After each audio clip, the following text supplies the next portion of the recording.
제가 대학교 졸업하고 한 10몇 년 동안 독일에서 이제 공부도 하고 생활도 하고 그렇게 산 적이 있었는데요.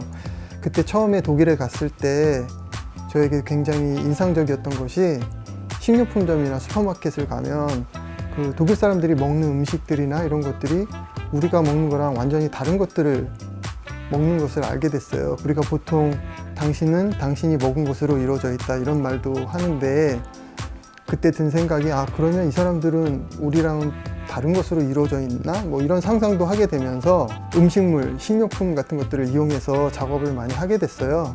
그러던 와중에 뭐 찻잎이나 커피나 뭐 옥수수 가루 그런 것들을 이용해서 작업을 하기 시작했고, 찻잎이라는 게 좀 매력적인 재료다라는 생각이 들어서 그때부터 찻잎으로 작업을 하게 됐습니다.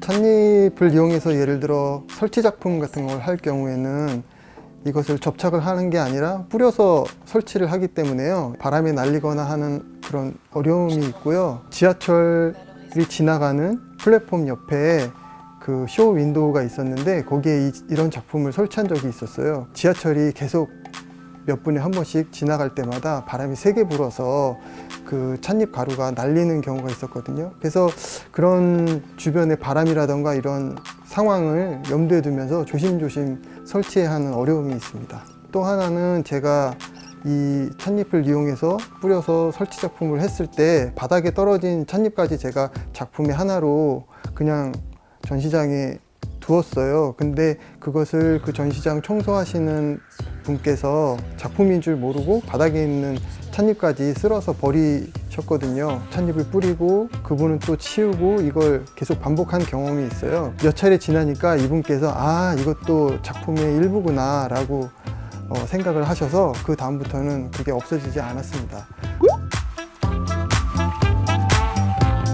관객들이 이 찻잎을 눈앞에 직접 가공되지 않은 상태로 뿌려져 있는 상태로 보기 때문에 전시장 내에 퍼져 있는 향도 느낄 수가 있고요.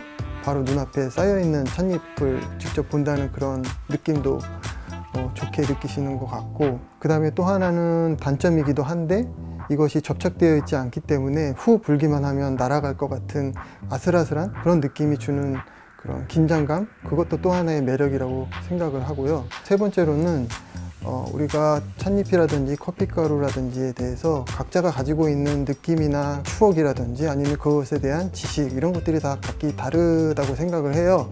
그래서 어떤 사람들은 차를 보면 티타임 같은 그런 편안한 시간을 떠올리기도 하고, 예를 들어 외국 사람들 같은 경우에는 찻잎을 보면 동양의 뭐 명상을 생각하기도 하고, 또 어떤 사람들은 찻잎에 대한 역사적인 지식이나 세계사적인 지식을 가지고 있는 분들이 계셔서 그런 분들의 경험이나 느낌이나 이런 것들이 제가 표현한 작품과 함께 이렇게 어우러졌을 때 작품의 내용이 더 깊이가 생기는 또 그런 장점도 있는 것 같습니다.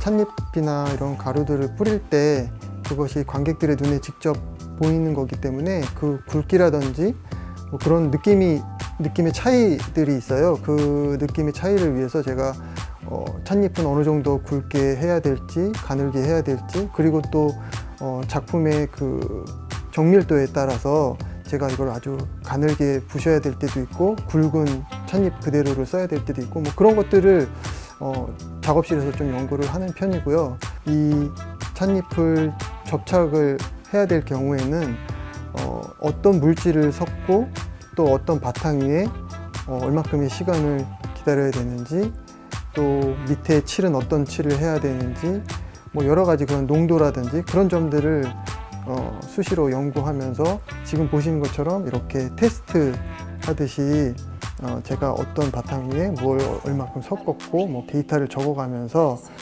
테스트를 해놓고, 또 시간이 흐른 뒤에 작업이라는 것은 뭐 1시간, 2시간 후에도 변할 수 있지만 1년, 2년 뒤에도 어떻게 변할지 모르거든요. 그래서 그런 것들을 테스트를 하면서 항상 작업에 반영을 하는 편입니다.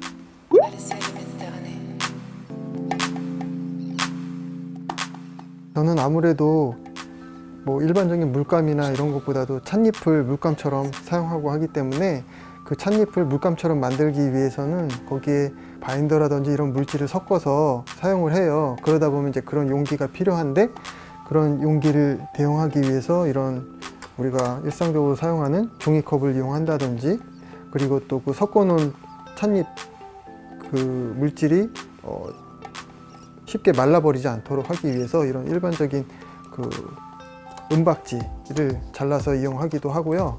그리고 이것을 종이 위에 그림처럼 표현하려면 붓보다는 사실 젓가락이 더 유용해요. 쉽게 구할 수 있는 나무 젓가락 이용해서 하기도 하고, 찻잎 설치를 하기 위해서는 이런 나무 숟가락을 이용해서 좁은 선반 위에 올리기 위해서 그 알맞은 크기와 형태를 좀 고려해서 이용하기도 합니다.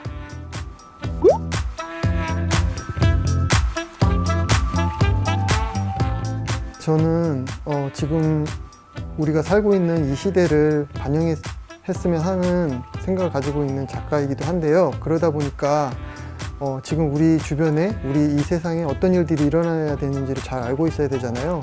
그래서 저는 신문이라든지 인터넷 기사 같은 것들을 수시로 검색을 하고 거기서 이제 자료를 모으는 그런 작업들을 기본적으로 많이 해요. 그런 기사들을 보다 보면은 나름대로 어떤 종류별로 분류를 할 수가 있겠더라고요. 우리가 보는 기사들에 나오는 그런 동물들의 이야기는 좋은 이야기들이 없어요. 동물들이 멸종을 한다던가 그런 부정적인, 동물들에게는 슬픈 기사들이 주로 나오고요.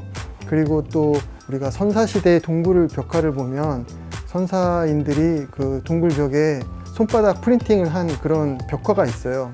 그것처럼 지금 우리가 보는 기사들 중에 보면 많은 사람들이 손바닥에 나오는 또 기사들이 있더라고요. 정치인이라든지 아니면 시위를 하는 사람들이라든지 연예인이라든지.